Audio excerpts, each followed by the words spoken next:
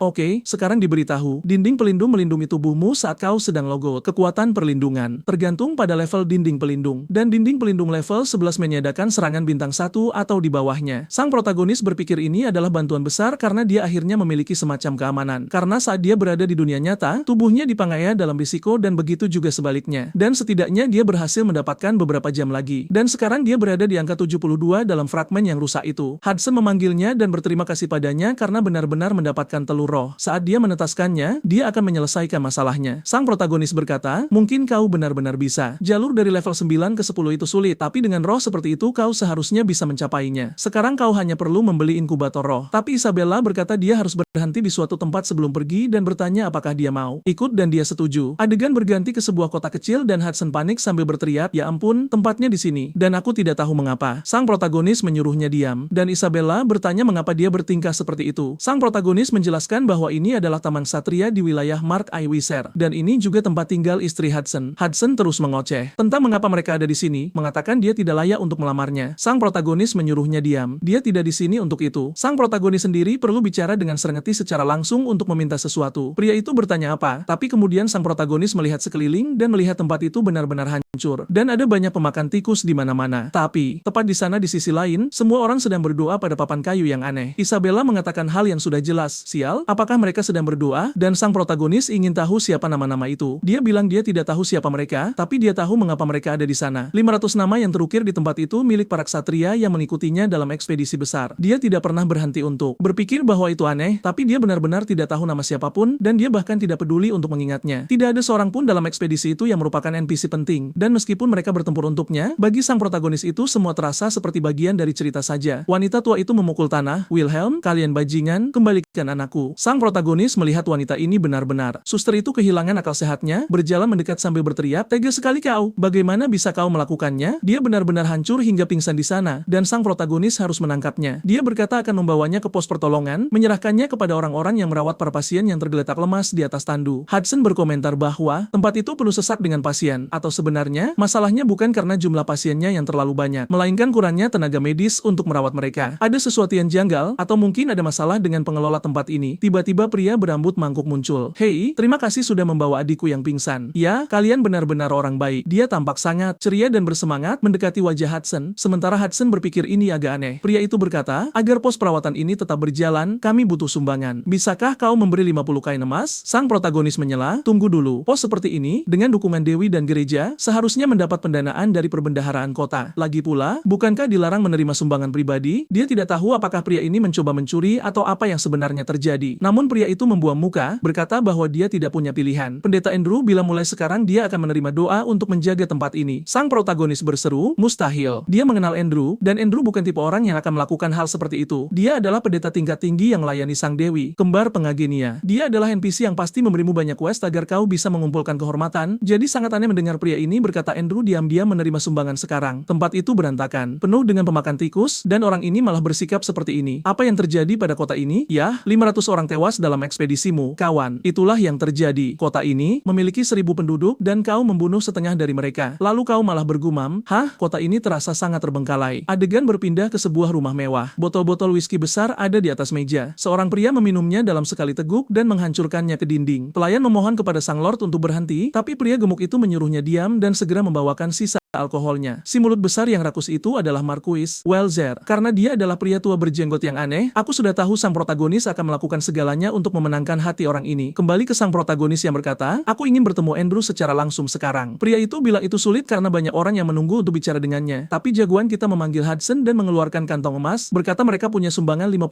koin untuk tempat ini. Dan jika dia mengantarnya menemui Andrew sekarang, mungkin jumlahnya akan berlipat ganda. Di luar, semua orang mendengar anak itu berteriak bahwa mereka akan menemuinya sekarang juga. Orang tua lain yang harus ditaklukkan jagoan kita, menyuruhnya duduk, tidak apa-apa. Dia mendengar anak itu memberikan sumbangan besar. Sumbangan itu benar-benar sangat membantu. Sang protagonis menyenggolnya. Itu bukan jumlah yang sedikit. Kudengar kau hanya menerima 50 koin per sumbangan, jadi kupikir kau butuh banyak. Andrew bertanya, nah, apakah kau kecewa karena aku pendeta tua yang tanpa peduli pada uang? Jika itu masalahnya, kau benar, dan aku malu karena tidak bisa membela diri. Tapi sang protagonis berkata, tidak, dia hanya penasaran mengapa semua bekerja seperti ini. Mengapa pos perawatan ini begitu putus asa mencari uang? Andrew berkata dia, mendengar sang protagonis membawa Suster May saat dia pingsan. Dia adalah contoh nyata alasannya. Putranya ikut dalam ekspedisi besar dan tidak pernah kembali. Sejak saat itu, dia hidup dalam penderitaan setiap hari, menyalahkan dirinya sendiri dan berkata seharusnya dia menghentikannya. Tapi dia tidak bisa. Dan seperti dia, banyak teman dan saudara lainnya kehilangan keluarga mereka. Ksatria tak terhitung jumlahnya tewas karena semua orang mengagumi Wilhelm dan mengabdikan diri sepenuhnya, tapi tidak ada yang kembali. Karena semua kehilangan itu dan biaya perang, kota yang dulunya makmur kini runtuh. Dan di atas semua itu, masalah sebenarnya dimulai saat Serengeti kembali. Ya Tuhan, dia kembali dalam keadaan kehilangan kedua kakinya. Semua orang mencoba menyembuhkannya, tapi tidak ada yang berhasil. Sang Lord telah mencari segala jenis ramuan, tapi itu pun gagal. Karena hal itu, keuangan yang sudah buruk menjadi semakin parah. Sampai pada titik di mana Sang Lord mengambil pinjaman apapun, dan sekarang semuanya berakhir. Dia hancur dalam mabuk. Jadi jelas, subsidi yang biasa diterima gereja dari kota juga menghilang. Itulah sebabnya mereka harus membuang harga diri dan mulai meminta sumbangan. Mereka tidak punya cukup staf lagi, atau tempat tidur, atau sumber daya. Sang protagonis yang bingung bertanya, "Tunggu, Serengeti tumbang? Apakah ini fisik? Apa yang sebenarnya terjadi?" Andrew berkata, "Jika itu sesuatu seperti itu, mereka pasti sudah mengobatinya sejak lama. Tampaknya dia sebenarnya dikutuk, tapi itu adalah sesuatu yang bahkan dia, seorang pendeta, tidak bisa hilangkan." Sang protagonis melihat sebuah kesempatan. Dia sudah pernah mematahkan kutukan Isabella, misalnya. Dia berterima kasih kepada Andrew atas keramahannya dan berkata dia akan pergi menyelesaikan masalah ini. Andrew memberitahunya, "Hei, tunggu, putraku. Tidak mungkin Sang Lord akan menerimamu. Tunggulah beberapa hari, dan berkat sumbangan yang kau berikan, aku bisa mengatur pertemuan." Tapi sang protagonis berkata jangan khawatir, dia bisa mewujudkannya. Lagi pula, sumbangannya sudah dibayarkan. Lalu tiba-tiba, mereka mendengar keributan, dan seseorang membuka pintu memanggil Sang Lord, ingin tahu siapa yang memberikan sumbangan itu. Sang protagonis segera berkata, "Sudah kubilang, begitu aku menyumbangkan uang itu, mereka akan muncul." Dia sudah beranjak keluar sementara Andrew berkata bahwa bagaimanapun, dia berterima kasih atas apa yang dilakukan anak itu. Jagoan kita berkata, "Uang tidak masalah." Dan Andrew berkata, "Tidak, aku berterima kasih padamu karena telah membantu Suster May." Lalu dia tersenyum dan berkata selalu menyenangkan melihat Andrew. Pendeta tua itu hanya berdiri di sana terpaku. "Selalu menyenangkan? Apa maksudmu? Apakah anak ini pernah melihatku sebelumnya?" Adegan berpindah ke kastil. Sang protagonis dan teman-temannya ada di depan pintu sementara dia berada di dalam berbicara dengan Sang Lord. Entah bagaimana, Pak Tua itu sudah sadar. Karena sedetik lalu dia mabuk berat dan sekarang dia tenang, hanya memperhatikan anak itu, ingin tahu apakah ini orang yang menyumbangkan jumlah tidak masuk akal ke gereja. Apakah dia semacam pedagang keliling, tapi dia tidak tampak membawa banyak barang. Ada yang aneh. Lalu dia berkata, "Nat, maaf atas undangan mendadak ini, tapi aku Izer, penguasa kota ini." Sang protagonis berpikir orang ini banyak berubah dibandingkan di luar. Dalam cerita, Marquis ini adalah seorang satria yang namanya tersohor karena kemampuannya di masa muda. Putrinya, Serengeti, misalnya, menjadi transendental bintang 1 dengan bantuannya saat dia masih bersama Wilhelm. Dia bahkan mencapai puncak benua. Berkat itu, keluarga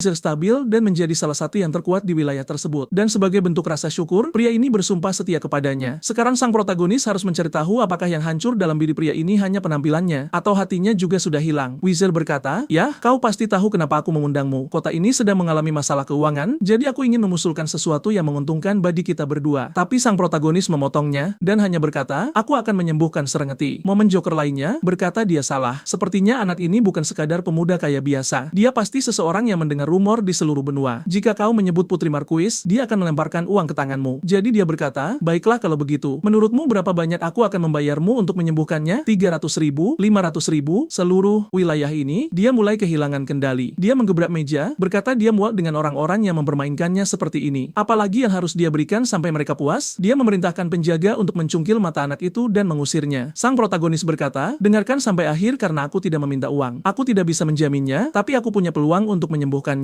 Weasel berkata, "Ini upaya baru yang menarik, tapi anggaplah dia bisa melakukannya." Mengapa seseorang yang belum pernah dia lihat seumur hidupnya datang menyembuhkan putrinya tanpa mengambil uang? Sang protagonis hanya berkata dia ada di sana untuk membayar hutang budi dan juga untuk mengambil sesuatu. Weasel bertanya apa yang dia bicarakan, dan kemudian Randolph mengungkapkan dirinya sebagai penerus Wilhelm dan memerintahkan mereka untuk segera membawanya ke Serengeti. Karena ada sesuatu yang ingin dia tanyakan padanya, dan sebagai imbalannya dia akan menyembuhkannya karena dia telah mengorbankan dirinya untuk tuannya. Tapi sang ayah tidak setuju. Dia mulai tertawa lagi seperti orang gila, mengatakan bahwa benua ini penuh dengan orang-orang yang mengaku sebagai penerus Wilhelm, dan rupanya salah satu dari mereka muncul di sini, yang bahkan lebih buruk daripada seseorang yang hanya ingin mencuri uangnya. Sekarang dia memerintahkan mereka, tidak hanya untuk membunuhnya, tetapi juga 2 orang yang menunggu di luar. Seorang penjaga masuk untuk menebas sang protagonis, dan sang protagonis menangkis hanya dengan menggunakan cangkir, memukul tangan pria itu dan membuatnya menjatuhkan pedangnya. Lalu dia berkata, "Baiklah, dia akan membuktikan bahwa dia adalah penerus Wilhelm." Bab berikutnya, sang ayah menatap tajam ke arah anak itu di tengah arena. Hudson bingung, mengapa ada duel terjadi entah dari mana. Isabella hanya berkata, "Aku mulai terbiasa dengannya. Semuanya selalu tidak terduga. Siapa yang tahu bagaimana semua ini bisa terjadi?" Sang protagonis berhadapan dengan seorang pria dengan perlengkapan lengkap dengan restu dari pendeta tinggi. Mereka jelas-jelas menganggap serius hal ini, dan itu bagus. Pria itu bertanya, "Nah, apakah kau benar-benar penerus Raja Ksatria? Jika kau berbohong, lebih baik kau mengaku sekarang dan terima pengampunan sebelum kau kehilangan nyawamu." Tapi Randolph menyuruhnya berhenti membuang-buang waktu dan tepati saja janji bahwa mereka akan menyembunyikan identitasnya. Segera, pria itu menyerang sambil berkata, "Baiklah, kalau begitu mereka akan melihat kemampuan dari orang yang mengaku sebagai raja penerus." Sang protagonis melirik ke samping, menyadari bahwa pria itu sebenarnya cepat. Serangan itu menebas lewat. Dia melangkah mundur dan bersiap menghunus pedang, mengatakan sangat disayangkan sebagian besar ksatria tingkat tinggi tewas karena ekspedisi tersebut. Tentu saja, dengan perlengkapan yang dimiliki sang protagonis, dia tidak bisa menganggap remeh pria ini, terutama karena pria itu masih satu tingkat di atasnya. Kemudian pria itu melancarkan tebasan vertikal. Jagoan kita tersenyum dan menyelinap di bawahnya. Dia menyundul tangan pria itu saat pedang itu turun. Sial, pedang ini tampak sangat tajam. Itu bisa saja menembus tengkoraknya. Dan aku baru saja mengatakannya, di panah berikutnya, itu benar-benar menembusnya. Pria itu berkata anak itu adalah penipu, tapi juga orang gila. Dari kejauhan, salah satu ksatria berkata kepada sang lord, anak itu tampak cukup lumayan. Tapi Wizard berkata tidak ada cara untuk menang dengan trik murahan. Dia telah melihat banyak orang bodoh berkeliaran mengaku sebagai raja penerus, hanya mencoba menunggangi reputasi Wilhelm. Tapi ilmu pedang itu tidak mudah untuk ditiru. Dia yang melihatnya berkali-kali secara langsung tahu Wilhelm memiliki teknik di luar kemampuan manusia. Tidak mungkin anak ini bisa membuktikan bahwa dia adalah penerusnya. Pria itu terus menekan, berkata dia mengakui anak itu berbeda dari penipu lainnya, tapi sudah cukup waktu untuk mengakui kebenaran dan mengatakan bahwa dia bukan yang asli. Sang protagonis berkata, kalian semua sudah bersiap-siap untuk melawan seseorang level 3, dan kau masih berlaga tangguh. Pria itu menjawab bahwa dia hanya memakainya karena sang lord memerintahkannya untuk tidak menahan diri. Lalu boom, sebuah tendangan ke dagu tepat setelahnya. Sekarang sang protagonis mengeluarkan genggaman terbalik, berkata dia akan menunjukkan apa yang bisa dilakukan item-itemnya. Pria itu tampak terkejut, bingung. Kemudian, sebuah pedang kecil melayang dan menghantam tanah. Ya, jagoan kita membawa miliknya dan melengkapi pedang baja ekstrim. Sebenarnya, dia melengkapi dua pedang sekaligus. Dia akan melakukan anggar gaya dua pedang seperti Kirito. Wizard duduk di sana, tidak tahu dari mana anak ini mendapatkan pedang itu. Dan sekarang sang protagonis mulai memberikan tekanan. Pria itu menyadari dia semakin cepat. Anak itu rupanya mencoba menang dengan kecepatan. Tapi setiap hantaman hanya memantul dari baju zirah tanpa memberikan efek apapun. Seperti orang bodoh yang mencoba memotong gunung. Anak itu seharusnya menggunakan pedang dua tangan, setidaknya. Maka dia mungkin bisa memberikan kerusakan. Saat ini, dia hanya meninggalkan goresan dan tidak ada yang lain. Dan kemudian, tepat saat dia mengatakannya, sang protagonis berputar dan melancarkan serangan pusaran ke dadanya. Pria itu memuntahkan sedikit darah. Sang protagonis mengambil yang lain. Dari mana dia mengambil benda-benda ini? Dia mengambil pedang yang dia lemparkan ke tanah, dan aku bahkan tidak mengerti apa yang terjadi. Tapi jagoan kita sedang membangun aura. Berkata sekarang dia akan menunjukkan apa arti sebenarnya dari gelar Raja Ksatria. Adegan berpindah saat dia hanya menatap. Kau tahu momen ketika dia menyelesaikan ujian roh itu dan harus memilih 2 dari 20 pilihan. Ada banyak pilihan. Pedang pembunuh iblis, helm baja ekstrim, sarung tangan penghancur, dan pedang baja ekstrim itu memberikan bonus XP. Itu adalah item dengan statistik yang tidak terlalu mengesankan, tapi bonus setnya lah yang membuatnya berguna. Karena dia sudah memiliki bonus Michaela di baju zirahnya, akan lebih baik lagi untuk menumpuk bonus ganda lainnya. Dan itulah yang dia pilih, 2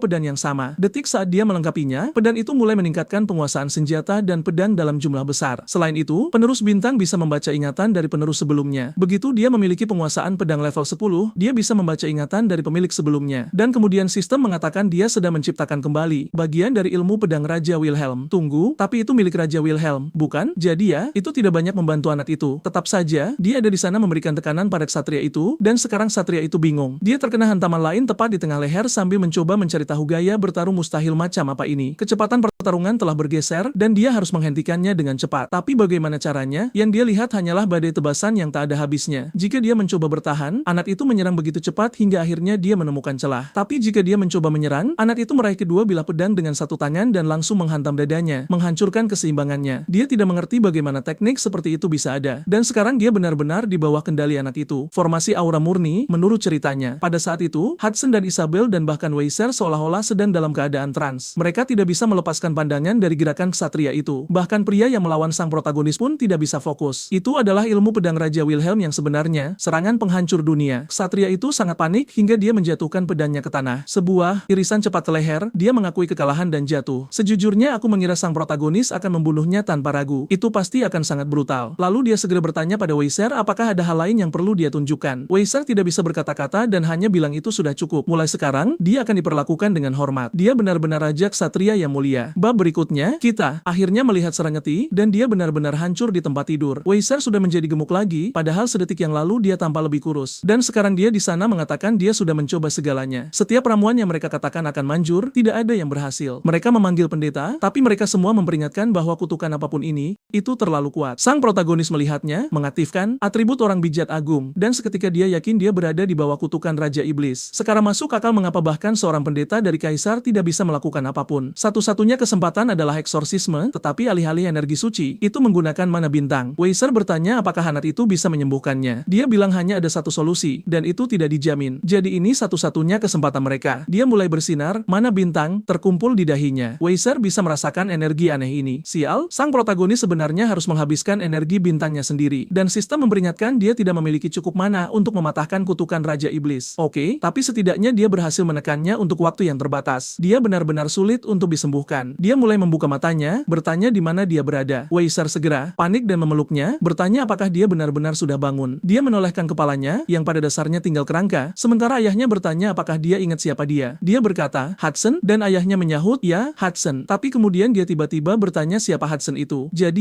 dia menatap ayahnya dan memanggilnya Hudson, karena dia melihat Hudson berdiri di belakang ayahnya. Dan ayahnya pun panik, mengatakan dia butuh waktu terlalu lama. Serengeti, aku sangat merindukanmu. Kemudian cerita beralih ke Hudson. Saat dia memutuskan akan melamarnya, dia mendedikasikan dirinya untuk mencari uang. Dia ingin menjadi segalanya yang mungkin Serengeti butuhkan. Jika dia kehilangan kakinya, Hudson akan menjadi kaki yang dibutuhkannya. Baginya, selama dia masih hidup, dia akan merawatnya selamanya. Hudson percaya bahwa jika dia tidak menyerah, kesempatan itu akan datang. Tapi keyakinan itu hanyalah kesombongan dan keserakahan karena kesempatan tidak bertahan selamanya. Tubuh Serengeti kehilangan kekuatan dan vitalitas. Wajahnya berubah menjadi tulang belulang, lengannya lemas. Dia pada dasarnya adalah dahan yang busuk, dan Hudson menyadari bahwa jika pembawa bintang datang sedikit lebih lambat, dia tidak akan pernah melihatnya lagi. Dia meminta maaf karena terlambat sementara ayahnya bertanya-tanya, apa-apaan ini? Siapa kau? Apa yang kau minta maafkan? Dia baru saja akan marah, tapi sang protagonis berkata, hei semuanya tenanglah, kendalikan emosi kalian. Kutukannya belum hilang. Weiser langsung mengerti. Tunggu, maksudmu dia bisa pingsan lagi? Dan sang protagonis berkata, paling banyak dia hanya bisa membuka matanya hari ini. Untuk mematahkan sepenuhnya kutukannya, aku perlu menemukan bintang lain. Dia perlu meningkatkan peringkat kelasnya untuk mendapatkan lebih banyak energi bintang. Dan untuk melakukan itu, dia bisa naik level atau menemukan 3 bintang. Langkah terbaik adalah menemukan 5 bintang yang dihilangkan Wilhelm sendiri saat dia meninggal. Karena dia memiliki efek kelas yang memungkinkannya membaca ingatan orang sebelumnya, dan itu seharusnya membantu. Dan jika orang lain mendapatkan salah satu bintang itu, terlebih dahulu, dia mungkin tidak akan pernah memulihkan ingatan lainnya. Tunggu dulu. Jadi dia butuh bintang-bintang itu untuk memulihkan ingatan Wilhelm. Dia sudah mendapatkan 1, jadi setidaknya tinggal 4 lagi yang tersisa. Dan dia butuh Serengeti untuk memberitahunya bagaimana dia meninggal. Tapi bukankah dia ingat? Bukankah dia karakternya? Aku bingung. Bagaimanapun, dia menyuruh semua orang keluar ruangan karena dia perlu bicara dengan Serengeti. Di luar, Weiser memanggil Hudson, ingin tahu apa maksudnya dia melamar Serengeti secara diam-diam. Hudson meminta maaf, mengatakan dia benar-benar butuh waktu terlalu lama untuk maju. Kemudian Weiser berkata bahwa bagaimanapun dia berterima kasih Hudson telah berbuat sejauh itu untuknya. Tapi tetap saja, apakah itu berarti mulai sekarang dia tidak akan diizinkan untuk melihatnya lagi? Itu gila. Hudsonlah yang membawa sang protagonis. Maksudku, secara teknis itulah yang terjadi, jadi tunjukkan rasa hormat padanya. Hudson di sana berjuang untuk gadis kurus itu, mengatakan dia tahu dia tidak pantas mendapatkannya, tapi dia akan menjadi pria yang, kemudian Weiser memotongnya, mengatakan bukan itu alasannya dia tidak menyukainya. Ekspedisi besar itu menghabiskan banyak biaya, memulihkan para ksatria dan merawat Serengeti menghabiskan uang yang sangat banyak. Pada akhirnya, setelah dana wilayah habis, mereka mulai meminta bantuan ke setiap keluarga bangsawan. Ketika itu terjadi, Duk dari keluarga Sens datang kepadanya, seseorang yang cukup kuat untuk menyaingi seorang raja. Dia mengirimkan uang dalam jumlah yang tidak masuk akal dengan satu syarat, Serengeti harus dikirim kepadanya. Jadi pada dasarnya, dia menjual putrinya untuk menyelamatkannya, dan aku bahkan tidak tahu harus berkata apa. Karena sang ayah takut dia tidak akan pernah bangun. Dia menerima tawaran itu, dan dalam sebulan dia akan dikirim ke keluarga tersebut. Itu adalah keputusan tak terelakkan yang harus dia buat untuk melindungi wilayah dan melindunginya. Jadi Hudson juga harus melupakannya. Sementara itu, di dalam, Serengeti bertanya pada sang protagonis siapa dia. He says he is the successor of Knight Wilhelm, and he is here to bring news about Wilhelm's final moments. Serengeti menyuruhnya berhenti. Berbohong. Wilhelm tidak punya penerus. Sang protagonis menyadari reputasi Wilhelm di kehidupan masa lalunya begitu legendaris sehingga sulit bagi siapapun untuk mempercayai hal ini. Jadi dia berkata, pada hari kau menghadapi bintang itu, kau takut jika kau menyerapnya dan melampaui batas, kau akan berhenti menjadi Serengeti. Gadis malang, hanya kerangka yang ketakutan. Dia bilang saat itu dia tidak bisa memahami kecemasan di dalam dirinya. Tapi sekarang setelah berpikir jernih, dia mungkin menyadari apa yang sebenarnya dia takuti adalah kehilangan cinta yang dia miliki untuk Hudson. Tentu saja, dia berkata berkata hanya dia dan Wilhelm yang seharusnya tahu itu, jadi bagaimana dia tahu? Kemudian sang protagonis berkata, itu adalah hari saat aku memberimu kata-kata penyemangat. Dia ingat Wilhelm berteriak, Serengeti, cepatlah, kau kambing kecil, berhenti membuang waktu. Dan kemudian dia menendangnya, dan dia pun terlempar. Kemudian dia mulai berpikir bahwa dia bukan sekadar penerus, dan sambil menangis dia bertanya apakah dia adalah Wilhelm. Dan sang protagonis mengungkapkan, ya, penampilanku berbeda. Banyak hal terjadi, tapi ya, ini aku. Rupanya, karena sang protagonis adalah seorang pemain, dia tidak ingat percakapan mereka secara tepat. Yang dia lakukan hanyalah mengirim 26 emoji secara beruntun lalu menendangnya agar dia segera pergi. Tapi berkat ingatan yang dia terima, dia bisa mengingat adegan itu dengan jelas dan ingat bahwa dia ragu-ragu. Bagaimanapun, tindakan dan dorongan itu bukanlah dirinya yang sebenarnya. Itu adalah hal-hal yang mencerminkan kepribadian karakter yang dia buat. Benar-benar kacau. Dia bilang pria itu bukan tipe orang yang suka mengobrol santai dengan orang lain. Jadi dia tidak hanya mengubah penampilannya, dia menjadi seorang pendosa. Dia bilang dia bersyukur Serengeti mempercayainya. Dan ya, pada dasarnya itu saja. Dia memperingatkannya bahwa dia harus benar-benar berhati-hati dengan para hunter, orang-orang yang berkeliling membunuh pemain. Mengerti, pemain yang menyimpan ingatan setelah kematian adalah pendosa. Dan para NPC yang disebut hunter membenci mereka lebih dari tipe lainnya. Sang protagonis berkata ada sesuatu yang ingin dia tanyakan tentang saat-saat terakhirnya. Hari itu dia yakin dia telah membunuh Raja Iblis. Dia menggunakan jalan cahaya tepat menembus inti makhluk itu dan tubuhnya mulai hancur. Tetapi pada saat terakhir, semuanya tiba-tiba berhenti. Saat itulah kesadarannya terputus dan permainan berakhir. Itu terjadi begitu tiba-tiba, jadi dia ingin tahu kebenarannya. Apa yang terjadi di balik kematiannya? Bab berikutnya menceritakan sedikit tentang invasi itu di mana sang protagonis memimpin 200.000 pasukan elit, semuanya dengan ambisi menjadi pahlawan yang mengakhiri Raja Iblis. Dengan semua informasi yang mereka miliki, mereka mempersiapkan operasi yang paling teliti. Secara teori, semuanya sempurna dan seharusnya memang sempurna. Lalu kita melihat Serengeti berlutut di tengah tumpukan mayat. Seorang pendeta wanita yang tampak sangat tulus memohon kepada mereka untuk terus maju karena berkat itu telah mengorbankan nyawanya. Manusia lain yang hancur lebur berkata itu membuat frustrasi, tapi itulah batas kemampuannya. Yang lain meleleh ke tanah berkata mereka tidak punya waktu. Mereka harus terus berjalan. Jadi mereka terus berjalan, mendorong maju, meninggalkan semua orang di belakang. Bukan meninggalkan dalam arti mengabaikan mereka. Mereka tewas. Pada dasarnya, mereka terpaksa menggunakan tubuh rekan-rekan mereka sebagai batu loncatan untuk terus maju. Kemudian, gerombolan zombie mulai merangkak keluar dari tanah. Serengeti mengatakan ada sesuatu yang menyerang mereka seolah tahu setiap langkah yang akan mereka ambil. Dan baginya itu tidak masuk akal kecuali ada pengkhianat di dalam sarang Raja Iblis. Pada akhirnya, operasi itu mulai hancur karena anggota timnya. Namun, seseorang berkata bahwa ini belum berakhir. Lalu ia menebas segala sesuatu di hadapannya hingga kepala-kepala berhamburan. Sang pengendali aura berkata bahwa mereka tampak kelelahan. Mereka boleh beristirahat sejenak karena sebentar lagi semuanya akan berakhir. Bagi Serengeti, sang Raja Ksatria bagaikan dewa di muka bumi. Kamu bisa melihat saat dia menerjang maju, kamu hampir merasa kasihan pada para iblis. Satu tebasannya saja mampu menghancurkan dan mengubah bentuk medan perang. Saat ia merasa paling putus asa, pria itu menebas segalanya seolah itu bukan apa-apa. Ia berkata kepada pria itu bahwa tidak ada alasan baginya untuk melakukan ini. Tubuhnya sudah pulih. Jadi ya, pria itu telah membantunya, mengatakan dia hanya membantu memulihkan stamina Serengeti. Tapi tetap saja, siapa lagi yang selamat? Dan dia mengatakan bahwa selain mereka berdua dan orang-orang yang kembali ke pintu masuk, itu bisa disebut kehancuran total. Sang protagonis berkata, jika memang begitu, maka setidaknya dia harus bertahan hidup dan kembali karena dia menangis setiap malam mengatakan ingin menemukan Hudson. Dia membantah tidak menangis sama sekali, tapi dia berjanji akan kembali dan mencarinya. Namun, sebuah lingkaran aneh muncul di kaki mereka. Sang protagonis tersenyum, mengayunkan lengannya, mendorong Serengeti menjauh, dan memperingatkannya bahwa permainan ini tidak semudah itu. Serengeti memanggilnya, bertanya apa yang dia lakukan, dan sang protagonis hanya menjawab bahwa saat dia kembali, dia harus menikah atau jatuh cinta, apapun itu. Tapi dia harus menjalani kehidupan yang baik. Pada saat itu, Serengeti tahu ekspedisi tersebut telah gagal, tetapi dia punya kesempatan untuk keluar dan tetap hidup. Tidak ada yang akan menyalahkannya. Ini adalah pertempuran mengerikan yang dipercayai semua orang. Mustahil untuk dimenangkan. Dan jika dia kembali sekarang, dia punya kesempatan untuk bertemu pria yang dicintainya. Namun, dia teringat rekan-rekannya yang tertinggal. Teringat Hudson dan meminta maaf. Dan ya, dia melakukan kesalahan. Dia menggunakan pertukaran posisi di saat yang sama sebuah ledakan terjadi. Jadi itulah yang sebenarnya terjadi. Mereka menginjak jebakan